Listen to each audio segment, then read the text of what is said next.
Okay, so in this video here, I'm going to be showing some more information about the planets and their rotation, okay, and what they mean when they're in their houses. I've shown you before with the zodiac how each planet has a planetary ruler, okay, and now these planets, they're not in these houses per se, but this is the house that they rule, and they are moving because they are the wandering stars, okay, that's why they're called the planets.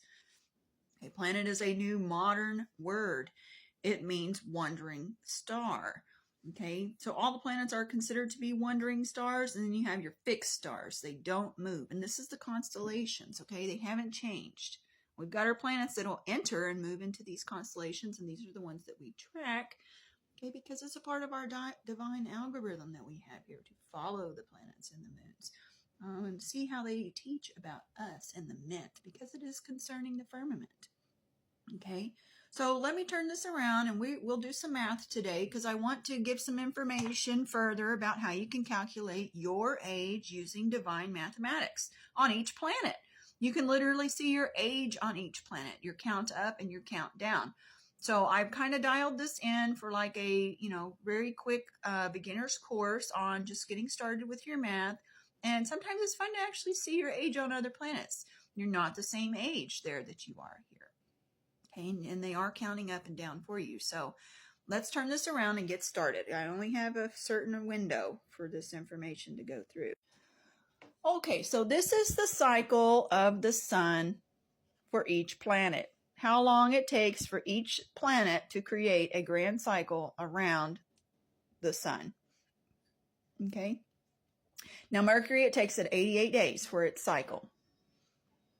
Moon, it's 28 days to 29.5 days. And I've shown you before how the moon, it's not the same math that we would do with the sun, you guys. And I've shown you here how the moon connects with Saturn with this 29.5. Okay. And I've shown you before with the 3.5 days for the moon, just like the 3.5 days for the sun at the solstice as well. Okay, so moon and sun are not on the same calendar. They're different calendars, but we follow both, okay? So Venus is 225 days cycle. Mars would be 687 days cycle. Jupiter would be 12 years.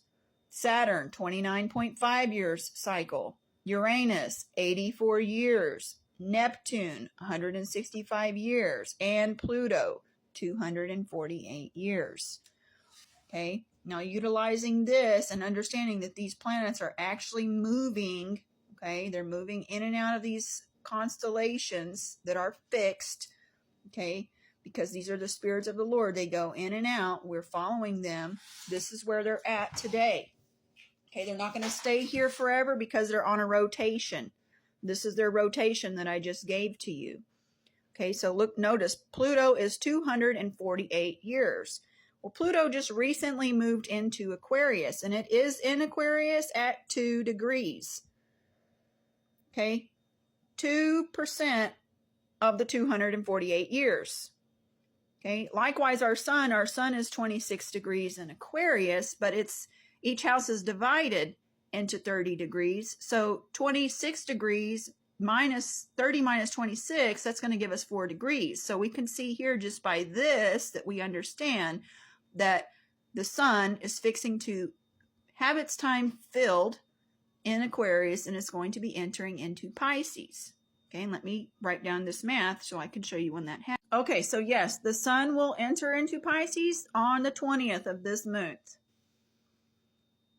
Okay, so I'm going to be tracking that. I'm going to know when it happens, okay? And I see that this is happening like right after our full moon that we just had in Virgo. There's a story being told here. I've told you about Virgo with the go.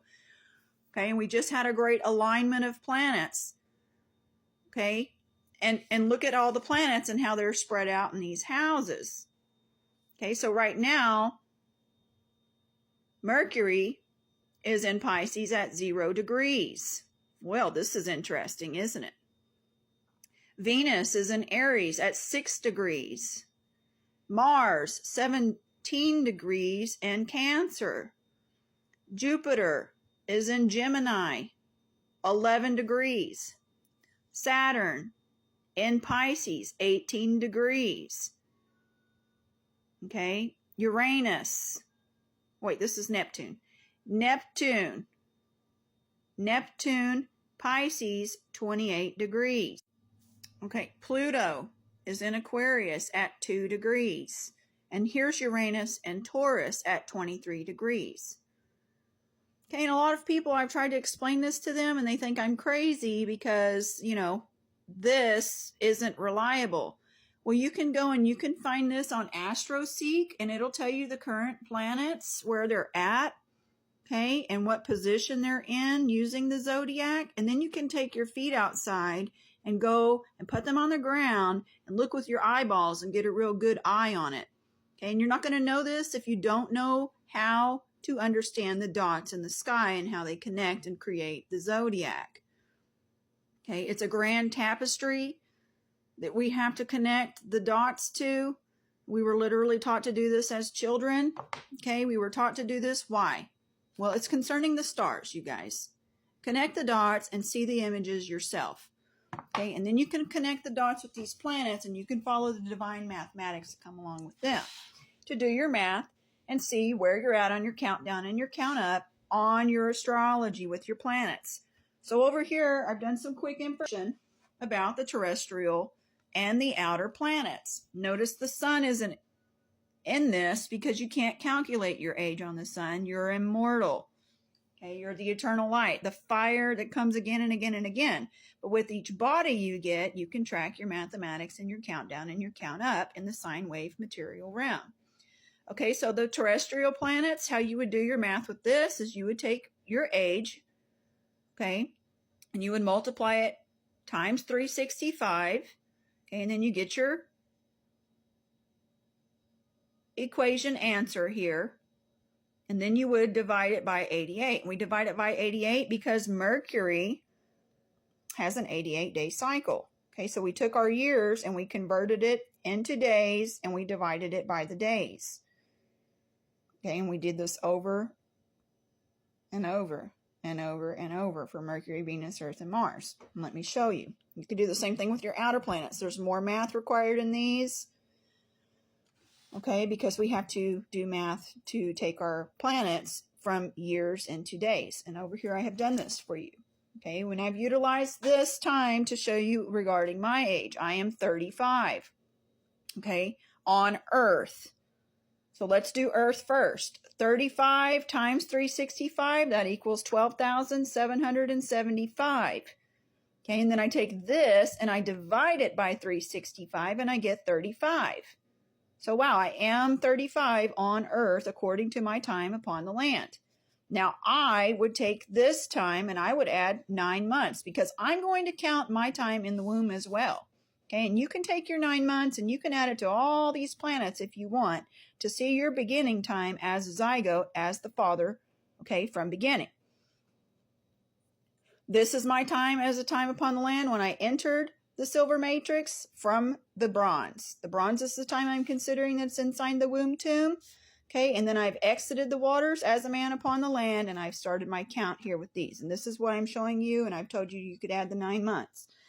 Okay, so you do this with all your planets here, according to their cycles. And then you can come down here, and you can take Jupiter, and you could do the same thing that I've done up here, right? I've brought it here to get my 12,775. Okay, now for Jupiter, Jupiter is a 12-year cycle. Okay, notice how over here it's 12-year cycle. So I take my 12, and I multiply it by 365, and then I get my value. Okay, and then I take this value, and I divide it into this. And then I get my age, and I've done this multiple times. Okay, so this is how I do my math. And you could take a screenshot of this, okay, and save it for later. You can do this for yourself. Now, I've shown, too, how we can work backwards with the math and check our work. Jupiter is on a 12-year cycle. So 12 times 3 is 36. I'm not 36. I'm 35. So I'm expecting my luck to return because Jupiter is returning to me. It's in its return towards me. So I've done my math here, and I've shown you how it comes out to 2.91666. Well, it's not quite 3.